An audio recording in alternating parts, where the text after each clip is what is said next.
Hi, everyone. Thanks for being here. My name is Jacqueline Stewart, and I'm professor in the Department of Cinema and Media Studies here at U of C. And this year, I'm also interim director of the Gray Center for Arts and Inquiry, and delighted to be moderating this conversation about Afterword and opera with George Lewis and Sean Griffin and Jim Chandler. I just wanted to say a few words about this project and then turn it over to our extremely distinguished panel. This project generated out of a fellowship, a Mellon Fellowship at the Gray Center for Arts and Inquiry, which is a site here on campus that fosters collaborative work, experimentation between artists and scholars. Sean, George, and Catherine Sullivan, who is our colleague in the Department of Visual Arts, developed this project as recipients of Mellon Fellowships for Arts Practice and Scholarship at the Gray Center. And the Gray Center really focuses on process over product. That is, the time that's spent in collaboration and the new ways of thinking about ideas, about art, about scholarship in conversation. The Gray Center does not expect that there'll be a finished product, but in this case, it's a rather spectacular product that's been generated that premiered last night at the MCA. Were any of you at the performance last night? Excellent. Anyone going tonight? Excellent. Amazing. Cool. And this is a project that is focused on the AACM, as you know, the Association for the Advancement of Creative Musicians, which was founded here on the south side of Chicago in 1965. This is a group that has long played an internationally recognized role in American experimental music. And on the occasion of the AACM's 50th anniversary, there are a number of commemorations happening. This piece is part of that, as well as the exhibition, The Freedom Principle, Experiments in Art and Music, 1965 to now, which is up at the MCA until November 22nd, curated by Naomi Beckwith and Dieter Rolstrate. Am I saying that anywhere close? Yes. Thank you. An extraordinary sort of mind-expanding exhibition that is very heavily indebted to George's research, as is the piece that we'll be talking about today. So Afterword, an opera asks lots of really important questions about Black and creative collectives and how they are formed, about migrations, forced and voluntary, of bodies, of music, of identities.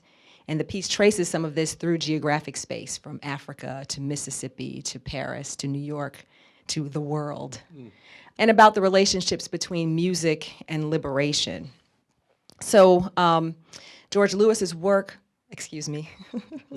George Lewis's work, which is just so remarkable, has combined here with the collaboration, the ongoing collaboration between Catherine Sullivan and Sean Griffin. They've been working together for about a decade. 2 decades. 2 decades. Wow, okay. That's a long time. Yes, 1996, right, is when you started, around that time. Creating historically minded performances and immersive theatrical environments that deploy unexpected turns of logic and deconstructed modes of behavior. The staging and choreography that they deploy give us tangible and essential senses of the ensemble that grow out of a rehearsal process born in improvisation. So the practice of improvisation, as well as the theme of improvisation, is central to the work of all 3 of these artists. So I'm going to turn it over first to George E. Lewis, the Edwin H. Case Professor of American Music at Columbia University. George is a fellow of the American Academy of Arts and Sciences. He is the recipient of a MacArthur Fellowship, a Guggenheim Fellowship, a United States Artist Walker Fellowship, and an Albert Award in the Arts. He has been a member of the AACM since 1971, when you were quite young, a teenager, Yep. right? And his widely acclaimed book, A Power Stronger Than Itself, The AACM and American Experimental Music, published by the University of Chicago Press, 2008, received the American Book Award and the American Musicological Society's first Music in American Culture Award. His creative work as a composer, improviser, and computer installation artist is documented in more than 140 recordings, has been presented by orchestras around the world. In 2015, Lewis received the degree of Doctor of Music from the University of Edinburgh. Next up will be Sean Griffin, Los Angeles-based director, composer, and conductor. Sean is the director of Opera Povera, an interdisciplinary consortium devoted to the creation and performance of new operatic musical performance and exhibition projects. Sean has been a resident at Yaddo, McDowell, MPAC, and the University of Chicago's Gray Center.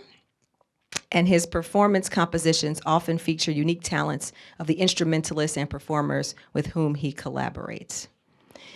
Sean holds an MFA from CalArts and a PhD in composition from the University of California, San Diego. Not here is Catherine Sullivan. I'm sorry she won't be here, but I hope we can bring her spirit into the room by talking about her role in this collaboration. But bringing up the end of the panel here is Jim Chandler, the Barbara E. and Richard J. Franke Distinguished Service Professor in the Departments of Cinema and Media Studies, where he is the chair, and English Language and Literature. He is the director of the Franke Institute for the Humanities, as well as the Center for Disciplinary Innovation.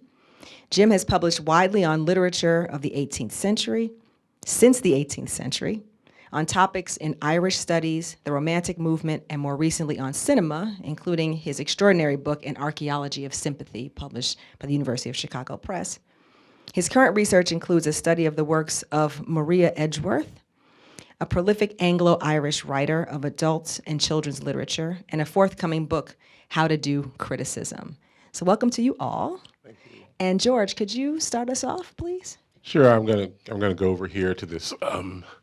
I'm not gonna take very long because we're all supposed to be chatting together, but I thought this would give us kind of a sense of one aspect of the project. I mean, to say that I was thrilled to be working with, Sean, Griffin, and Catherine Sullivan is a real serious understatement. I mean, it's just been an extraordinary experience ever since I encountered their work, not long after that 1996 date, and had it running around in my head for 20 years. And to see it in connection with, my music, hey, man, great. But, have a great admiration for them. So this is something, this ethnography thing I've been trying to kick around in my head, and I won't spend a lot of time with it. Basically, a lot of what I do is centered on this thing that the Gray Center holds dear, which is the troubling, I think, or maybe even erasing the bright line that tends to separate academic research from creative inquiry. And I tend to think about that a lot in my academic writing, and the academic writing is informed by the music, and the music is informed by the academic writing, and the computer stuff is informed by all these things. So over the past 2 decades, I began to realize, and looking back on the work, that a lot of it was generated through a kind of ethnographic method, historical and archival work too. And I'm always drawing critically important lessons from music, and I want to emphasize that we draw these lessons in the face of an ongoing disapprobation and dismissal. There's this sort of public ready-made that portrays art and its makers as somehow peripheral to public life. And we're kind of fighting against that in certain ways, and my colleague, Jan Pazzer, I think I would say, has said it best in some ways. She said, music can serve as a critical tool, activating and developing multiple layers of consciousness. And she says, I invite my readers to continue to listen for music's resonance in the world, and through music to help us imagine our future. And so these are pictures, these are pictures from an installation called Travelogue. And I realized at a certain point, they're basically still shots. I went around with a camcorder for many years taking videos of things, and I realized that I'd take pictures of things that I thought sounded good. And so what we're seeing here are the visual traces of a sonically inspired process. There's watching, home shopping in Italy, or street sellers in Beijing in '96, or demonstrations on the street in Tokyo, and my uncle watching WWF, and someone who some of you might know, Evad Majik, a former AACM chair and pianist. So these are some of the things that go on, and this is from a catalog for the work, which is, it's kind of hard sometimes.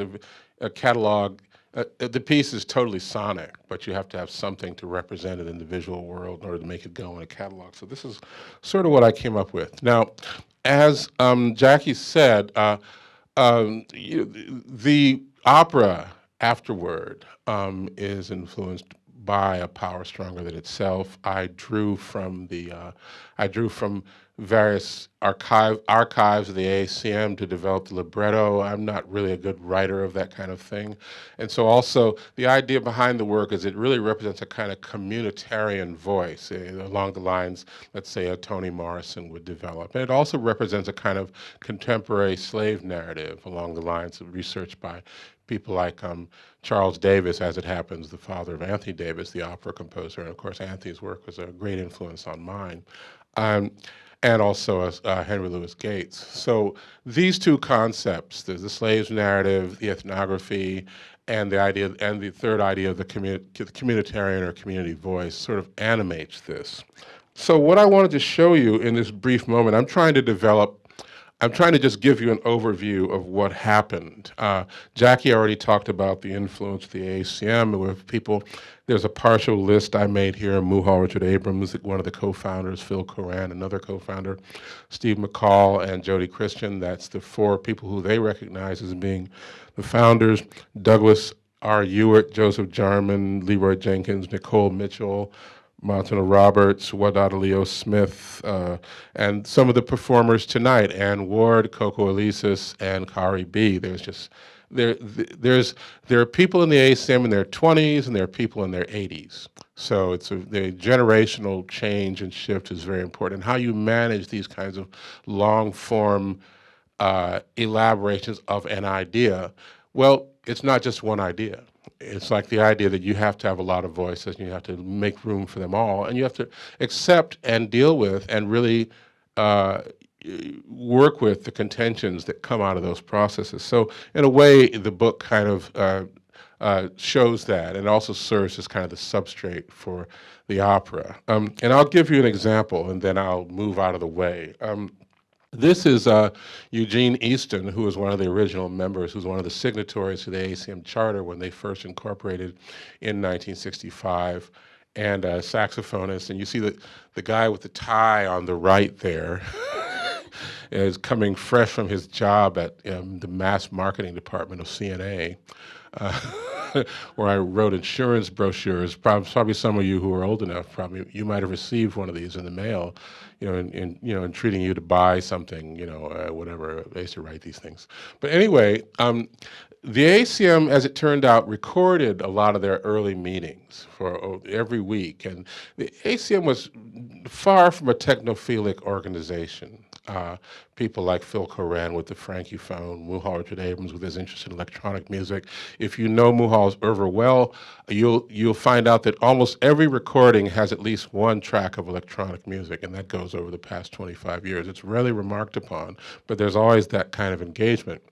And so what they're doing here is they're talking about originality, and they're talking about what it means to be creative, and they're revising their views of themselves. There were no discussions about changing the future of jazz or any of that. In fact, the word jazz was rarely mentioned in hours and hours of meetings. And when it does come up, it gets squashed in ways that you'll discover if you come to the opera. So the thing is that there was none of that business of revising any of that. What these people were thinking about was basically revising themselves and working on themselves and developing collectives to think about ways of expressing who they wanted to be, their aspirations, their fears, their concerns. And so this is an excerpt of that meeting. I'll just play it for you now. I think we're getting closer to this, to an explanation of this term, original music. Among some of us, it means something a little deeper than others. Original, in one sense, means something you write in the particular system that we are locked up with now in this society. We express ourselves in this system because it's what we learn. And as we learn more of other systems of music around the world, I mean, it's quite natural today, and we are getting closer to the music that our ancestors played and which we are denied the right to really stretch out in. And this term original, I feel that the authors of this business structure here had in mind more so sound-conscious musicians if necessary, finding a complete new system that expresses us. If you don't express in that is known, you're ostracized. So as you can hear there, even in that brief excerpt, there is this recognition of the relationship between music, economics, cultural politics, and social change among people who, for the most part, were not academic scholars or even social activists, but were obliged to think about these kinds of issues. They were thinking about power, authority, identity, aesthetics, self-fashioning, representation. All these things were critically important, and they were working on that. Now, what happens here is that I want to demonstrate here how these were basically spontaneous remarks. They were talking to each other. I don't think Gene ever thought, they'd make his words to an opera or anything. But, they were talking to each other. But so this is how it gets translated in the opera. Now, this is from a clip from not tonight's performance, but not last night's, but the performance at the Ostrava Days Festival in the Czech Republic, directed by Griffin.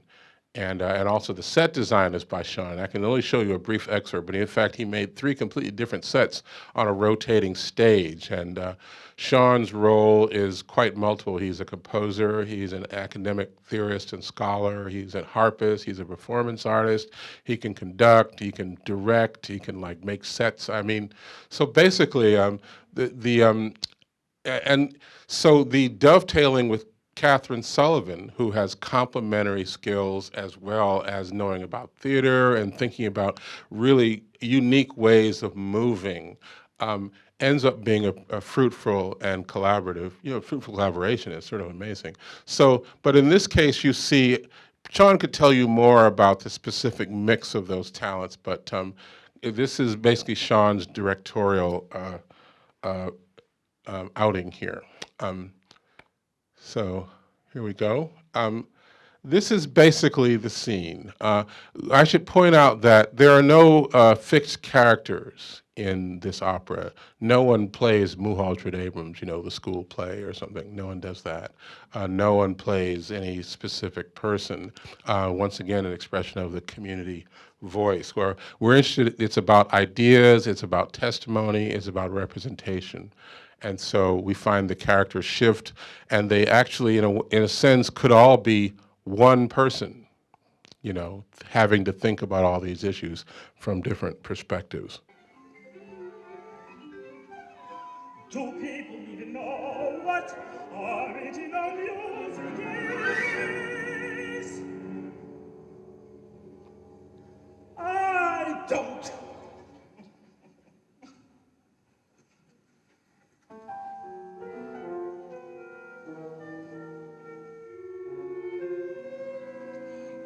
Originality, originate, original, direct source, original compositions, originating from our souls.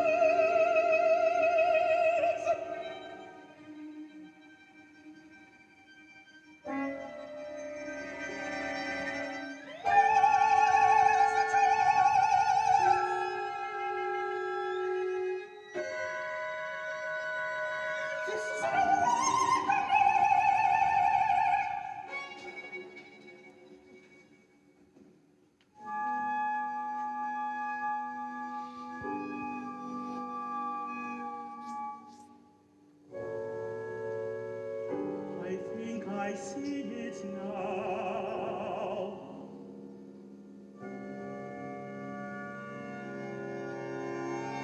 A system we're locked up with now in this society.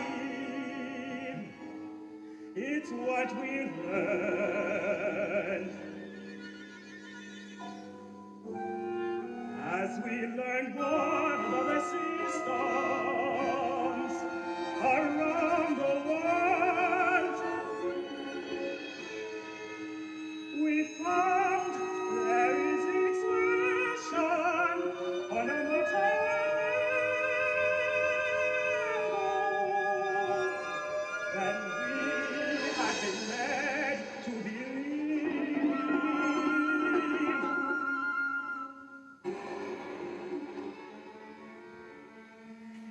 Originalities, sound conscious musicians,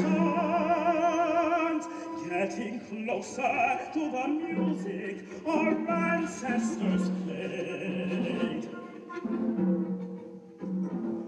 finding a complete new system that expresses us.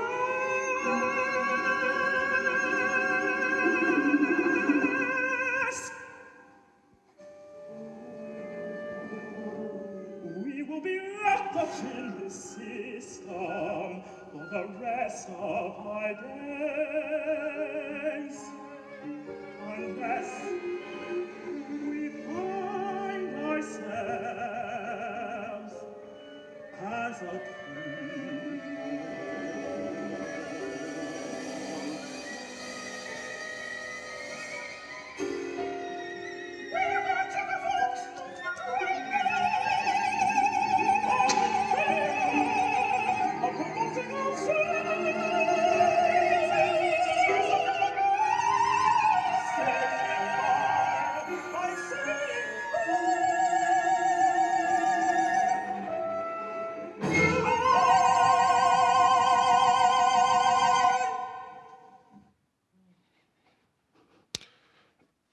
So that was basically what you're hearing there is basically a reduction of the meeting.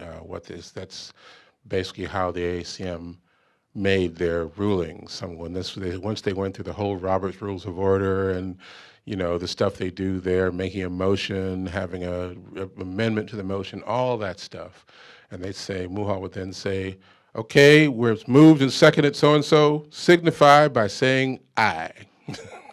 And that's what you see there. So what you're seeing is a kind of Bildungsoper, I'm calling it. I found out that could be an actual word in German, if you like. It's kind of, there's some German person told me that. You can do that, and German's a pretty cool language, you can do it. So the Bildungsroman, of course, the coming-of-age novel, but this would be basically a coming-of-age opera. It's about ideas, as I said, positionality, testament, about a group of African-American artists who were originally jazz musicians, but who decided to revise their view of themselves, the discourses that surrounded them, and the frame of possibilities that envisioned them really toward a kind of self-fashioned post-genre process.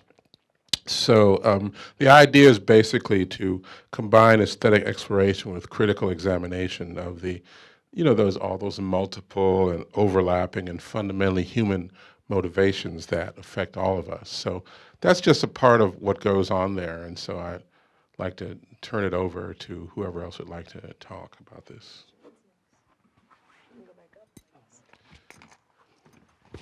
Oh, well, yes, maybe I'll just talk a little bit about the staging in Ostrava. Well, I've known George for a very long time. I studied with him, music with him at UC San Diego, and so the concepts, ideas, and the way of dealing with creativity and dealing with yourself as a creative person, as it relates to the AACM, was very, very much an important part of my sort of coming out as an artist, of just developing as an artist, and so it was always very, very important to me. And so one of the things that I really drew from that is this notion of, if you look at the AACM, people they play all different kinds of instruments, they make art, do installation, they have they have this tremendous mobility of practice because they develop themselves as creative musicians, as creative artists. So that sort of was really important to me. So I was thinking about ways to throw up a set, and we had one day to build the set. So I went and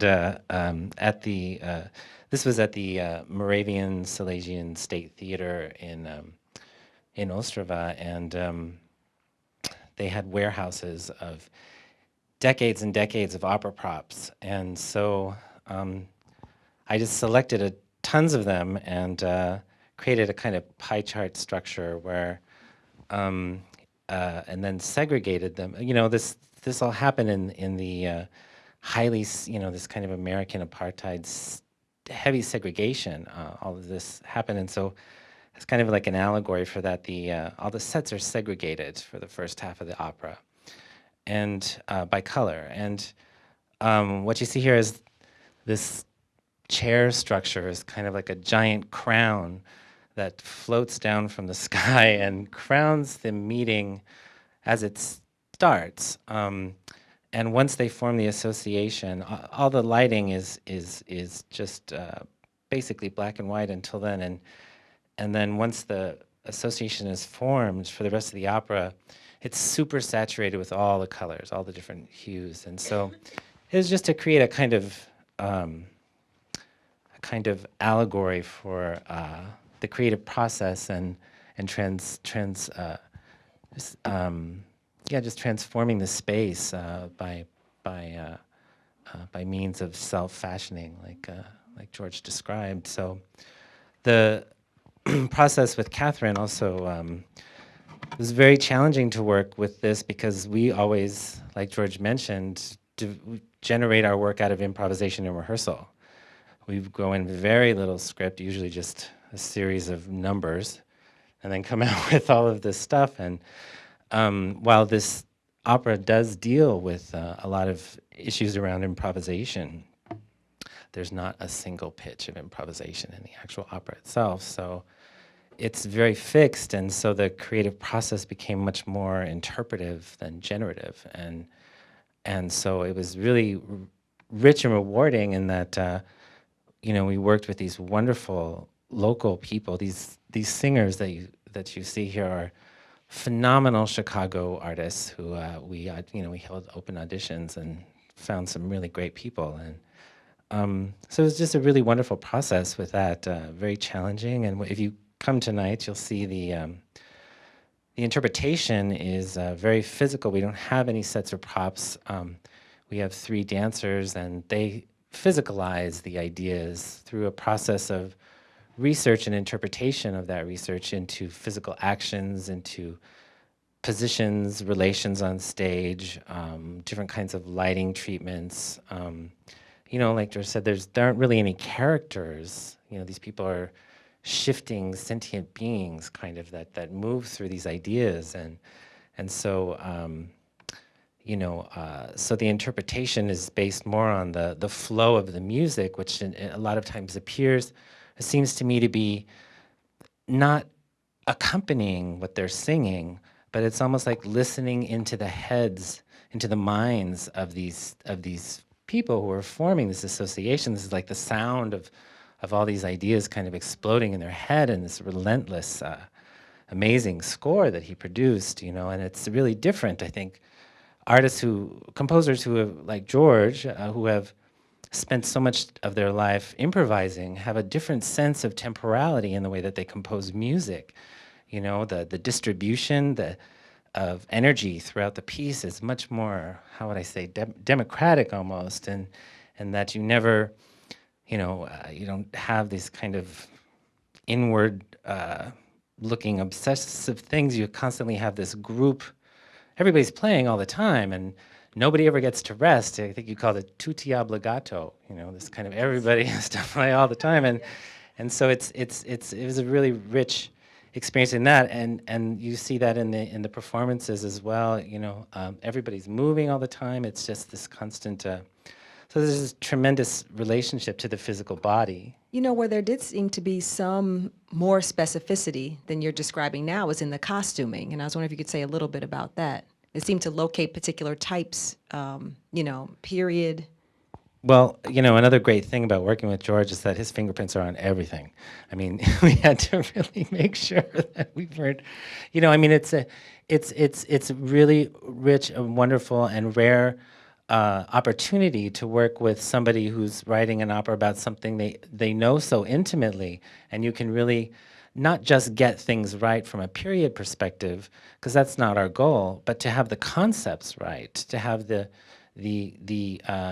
flow of creativity expressed. So there's, in the opera, the Great Migration happens in like 12 minutes, so it's, moves pretty fast, and so you reference these things in ways that are reinterpreted constantly because, and in this sense, this in the opera, it's like we're constantly surrounded by the people who are gone, and who are part of the concepts that they're discussing, and so it's time collapses in the opera in this really interesting way, and so it's so George actually had a lot to do with the costumes and things like that, a lot of the stuff.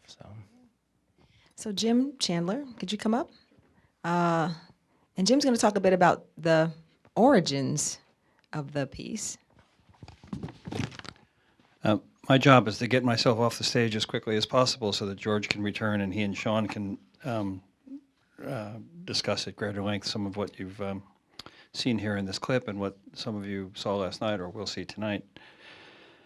So I'm just going to tell a story and make a couple of observations and pose a couple of questions for George and Sean.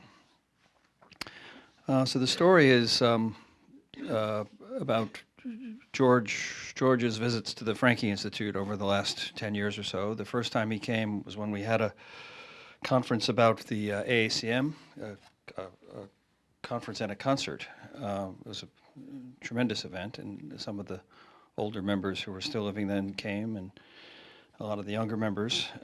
George gave a great paper and a great concert that night in Mandel Hall. Some of you were probably there. And then some years later, George returned to teach a course with our colleague Arnold Davidson here in philosophy as part of a special center at the Franke that promotes this kind of teaching across departments. And the course was about improvisation and everyday life, the philosophies of improvisation. And it touches on a theme that George mentioned here today, and I think matters to the whole project and to this question of originality. Because where George and Arnold came together, kind of improbable interlocutors in certain ways, is that Arnold's understanding of the history of philosophy from a French philosopher called Pierre Hadot, that is philosophy going all the way back to Plato, was that philosophy wasn't about thinking as such. It wasn't about even getting at the truth. Philosophy was about self-transformation. So that when you undertake philosophy seriously, unlike other kinds of endeavors, it is actually something that, but like some others, it's actually something that changes you in the process. So it's this process of self-transformation. And Arnold has ways of talking about that in relation to Ignatius's spiritual exercises and indeed to jazz. And so I think that was, from Arnold's side, part of the, because I'd been hearing Arnold on the subject forever, and then he met George, and George, it turns out, had a similar idea about improvisation and jazz, having to do with the solution, if you like, to the puzzle of originality, as George was posing it. So that originality isn't about whether it's jazz or not jazz, whether it's improvisation in some technical sense or not, but rather whether it's a creative endeavor that changes you in the process of the endeavor. And so they did a conversation down at the Gleacher Center. Some of you may have been at that. Wonderful conversation in which the third party, if you like, the machine, was included. I think the topic that night was can computers improvise? Fabulous evening. So George was at the center for a quarter, and I was reading his book. Interest in jazz since I was about 9 years old on account of my jazz-playing uncle. And when I got to the end of the book, I realized that it was actually a little drama that George had created. I was on the board at Court Theater at the time, and I was thinking, I was always on the lookout for something interesting for Court to do. And I thought, why not propose a little drama out of the Afterword and do something with these voices and make it a project that could be, I'm a teacher, I'm not a composer, so I'm thinking of pedagogy all the time, something that would teach the world about the AACM, but that would involve improvisation in some important way. So I proposed this to George. He really liked the idea. George is so open to things, and we actually had we had a little bit of a flirtation with Court Theater and other people. It didn't quite work out, and I dropped it. And the following summer, George phoned me up, and he said, we're going to go ahead with that idea, and I wasn't quite sure what you meant. I said, we're going to do this thing, and they mentioned the team with Sean, and Catherine came in. The Gray Center proposal was developed, and it became really a poster child for this Gray Center for how you make collaborations between the arts and research, which is a topic that interests George and interests me very much. And although David Levine likes to say that the Gray Center is wholly open to failure, he doesn't have to have any worries on this score, because this work is a great success. So my observations really are, I'm going to frame very quickly just in relation to the kind of pedestrian, prosaic thing that I was imagining and what these guys actually did in their 3 years of work on the project. And the clip actually helps me here, because it's that part of the opera, which is the beginning of Act 2, which is what George screened for us, where they're around the table, that's closest to what I was thinking about. So I was thinking of a dialogue that would be staged, I guess, around some kind of table, but with somehow, I'm not good at this, so I didn't know how to do this, but some kind of musical exemplification of what was going on, or some kind of musical improvisation that was woven in through the dialogue or something. The idea of an opera hadn't ever occurred to me at that point. I don't know when it occurred to you, George. It's one of the questions I want to put to you, or if that came out of your collaboration with Sean and Catherine. So when I think about, what's different about what I saw last night from the kind of paltry thing I was imagining, several things come to mind, and I just want to note them because they might help advance the discussion. One is indeed the opera form. Why the opera form? It seems to matter so much to a set of discussions in which the very question of whether the AACM will, for example, be focused on jazz or not, what is jazz? It's George himself who raises in the virtual dialogue at the end of his book that Duke Ellington always said that the line between jazz and not jazz is not easy to draw. Duke Ellington himself set classical compositions, the Peer Gynt Suite and so on. And then the other point, which is attributed to Duke Ellington in the play, but might be Count Basie's, that there are two kinds of music, good and bad. So that's the first is the deployment of the opera form in the context of discussions about what kind of music counts and what doesn't. The second was that the instruments are largely screened off, with some exceptions when AACM players come out and take the stage and play, very importantly, and which seems to create a distinction between those two kinds of playing, the kind of playing that's going on behind the screen and the kind of playing that's going on in front of the screen with the singers and dancers on the stage.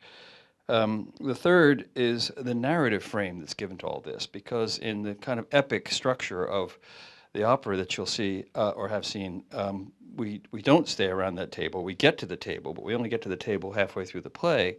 The play actually begins in 1865 with the ancestors of Phil Corain, and then there's another narrative with the ancestors of the character who was temporarily identified with Mulhall Richard Abrams, Uncle Buck, who comes north. So we have these two strands of a kind of epic that's getting us from 1863 or so to the Second World War. So it's a much bigger epic kind of strand that's setting up the second half of the play than I certainly had ever imagined. And I thought that might be a subject for some further discussion. And then there's this interesting decision of having the dancers. I have a feeling that might have been Sean's idea. We'll hear about that later. Yeah, the dancers who accompany the singers from the beginning of the play, and like the singers, take on a multiplicity of roles as things go forward. So those are my observations. And I've just a couple of questions to pose to these guys, and hoping that George will now come back and address them and then hear from you. One is that of all the different paradoxes and tensions in the ACM's discussions that are recorded in the Afterword, the question of originality, the question of should this be a black-only organization, the question of how whether the global order of music should be involved, all those questions. One that seems to structure this play more than others is a sort of tension between Mulhall Richard Abrams and Phil Corain about tradition and novelty. And we know that Corain left the organization in 1966, I think, and that's staged in the play. Corinne, who developed the Ethnic Heritage Ensemble, which I remember seeing at the Chicago Jazz Festival in the 70s, amazing performers. So that's there in the beginning, because the two named characters, Phil and Richard from the beginning, are these two, and then we have the break in the second half, stage between those two. That seems to be a dominant theme, and I was wondering, how it got to be the dominant theme. The second is a question about the relation between research and creativity in the play, which is the big question that you have to think about from the point of view of the Gray Center. And my last question gets back to where I started about this notion of improvisation. Sean said that this is not a play that is not a performance which is particularly improvised. There's not much improvisation in it. You might say that there's almost, well, a little bit with the act, yeah. And yet, are we going to say that it's, in an important sense, original music? I would want to say that it was, but by that definition, that means it should have transformed you guys in some way. So how did it transform you? That's my last question. That's a lot of questions there. So let's see. I just wanted to make sure, because we had said that we wanted to make sure that Catherine Sullivan was, her work was represented here, and it seems to me that the prime portal, first of all, is the idea of the arena staging where people are sitting on the stage. I mean, that was her idea. And then the other idea, I think, which was very important for the success of it, as I saw it, was the incorporation of these, I think the term you guys were using was actor movers. They act and they move and they do things, and I think that, their choreography was collective, and she was very generous about according a collective authorship to the choreography between Otis Harris, Nina Snipes, and Zachary Nickel. But there are definitely some Catherineisms in there. And so after a while you think, well, collaborative, yes, but there's a strong sense of the permeation of it, and there's some Seanisms in there too.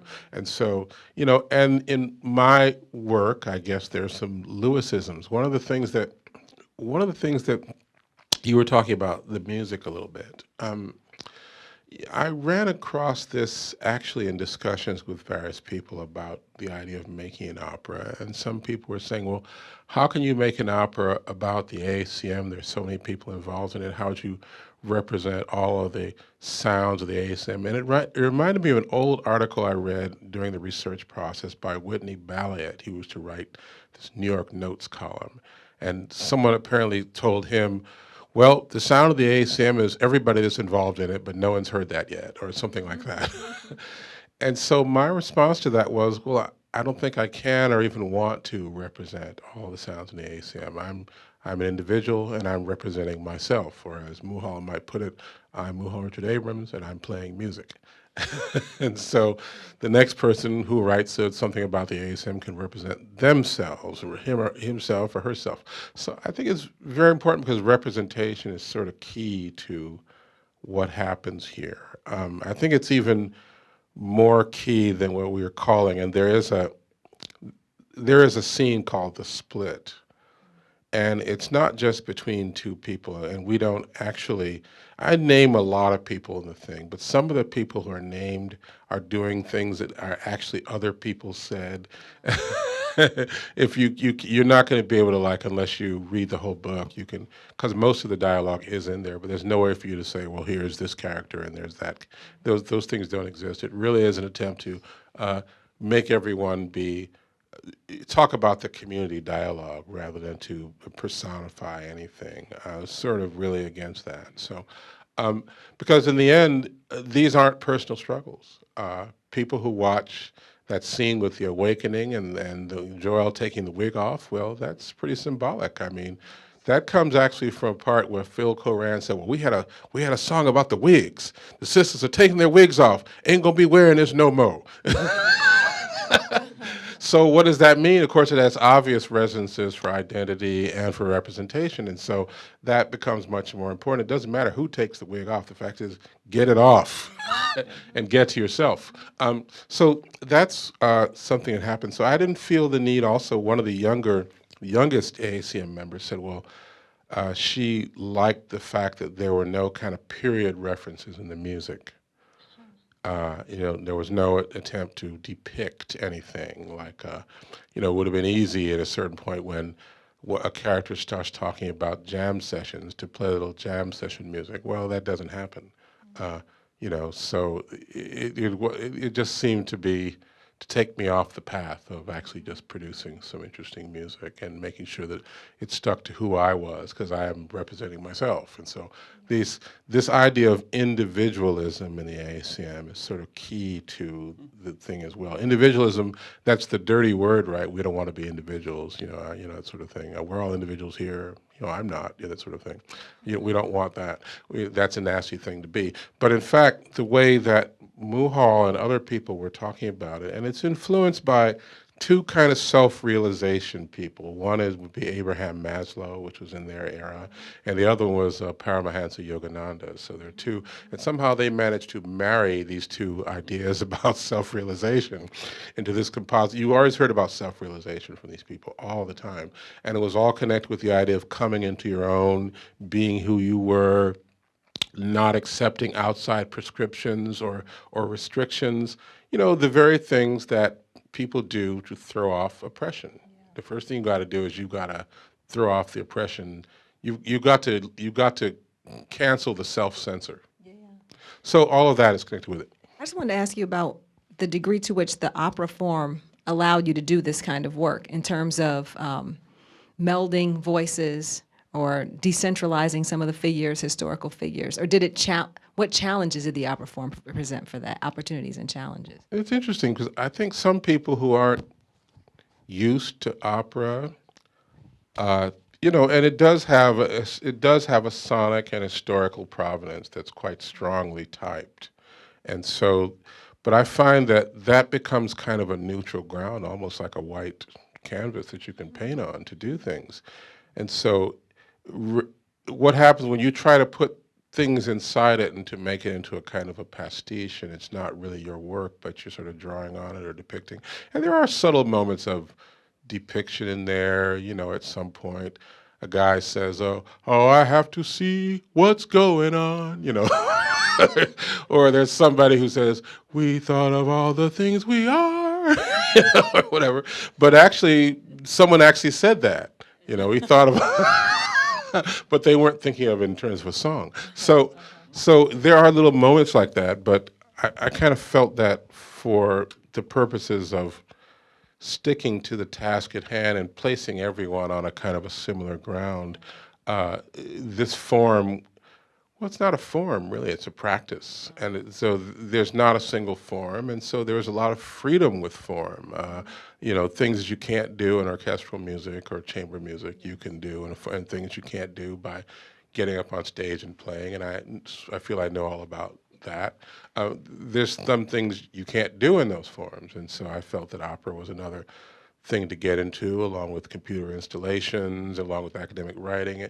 It's sort of a post-genre practice that I'm involved in, and so I just didn't feel that limited by it at all. Can I ask one quick question? Yes. We have 5 minutes left. Oh, then I'll stop, because maybe other people want to get. Yeah, does anybody have any questions or comments? Yes, Leslie? I'm always nervous to talk about humor because I feel like it could quickly kill it, but at the risk of that, it's fun. There's humor last night, and sometimes it felt like just the humor of what you recognize as kind of everyday offhanded dialogue put into this, if not form, then practice.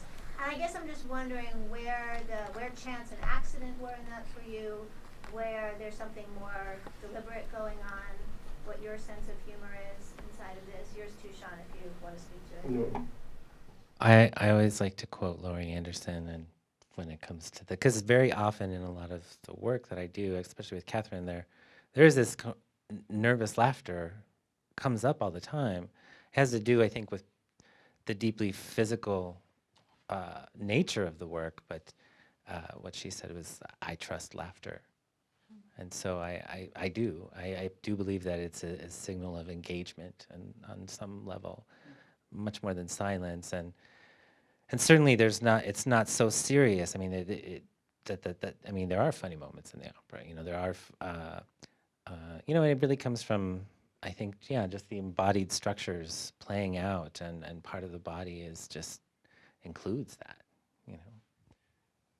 I think that's yeah, I sort of resonate with that. But I mean, I didn't see any reason for it not to be funny. It's a serious topic, but then people are being very playful. There's the scene where the woman is writing down everything that's happening, and people are running around doing the AACM type stuff. They're cleaning the office, and somehow that ends up being a kind of a mirthful situation. It's a kind of joy that's expressed. They've come through a certain period of finding themselves, and now they feel they've got something that they're really developing and working on. And you see a lot of young people developing it and working on it. And they're just having fun and playing around and talking about people's nappy heads and all kinds of stuff. So, I think that's it's part of what creativity can be, I think. Yes. Hi. So the gentleman to the far stage left said something when he began about philosophy, and kind of by extension, maybe any creative act, improvisation included, being a kind of self-transformation rather than trying to get at truth, or something like that. It seems to me, I'm going to see the show tonight, so this is also just guessing and rejecting, but that sort of internal to the form of the music and also the text of the libretto is a kind of shedding the weight of certain institutional inheritances and expectations. So I'm wondering what you think, to what degree there's also a moment of destruction that's functional to this act, or perhaps lifestyle of creativity, and more specifically the kind of creativity that's embodied in ACM. I can hear. Did you say disruption or destruction? Destruction. Okay. Well, it's the old omelet and egg relationship. That's a part of it. But certainly, things are going to be smashed in order to get to something that you really need. And a lot of the things that needed to be smashed and unfortunately are continuing to have to be smashed. They don't smash so easily, like systemic racism. It's not easily smashed. And so people in this group had to do their part to work on that. And I feel in some sense the opera also does its part to work on that because it mirrors the experiences of these people.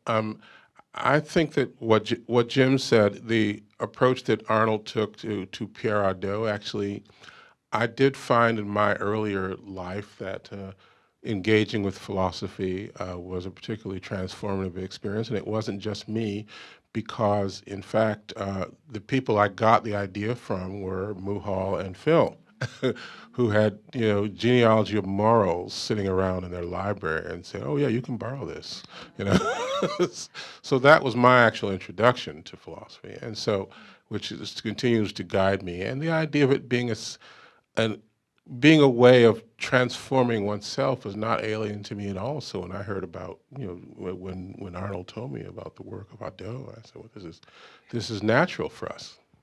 I would have thought it would have been The Birth of Tragedy as music book. I did get around to that one too. But I became a Husserlian, but that's terrible. That's another whole thing. Do we have time for another question? Okay, great. Anyone else? Question or comment? Yes. I just wanted to ask about the tapes that the Afterword is somehow based on. And if you could say something about the political music quality of those verbal exchanges.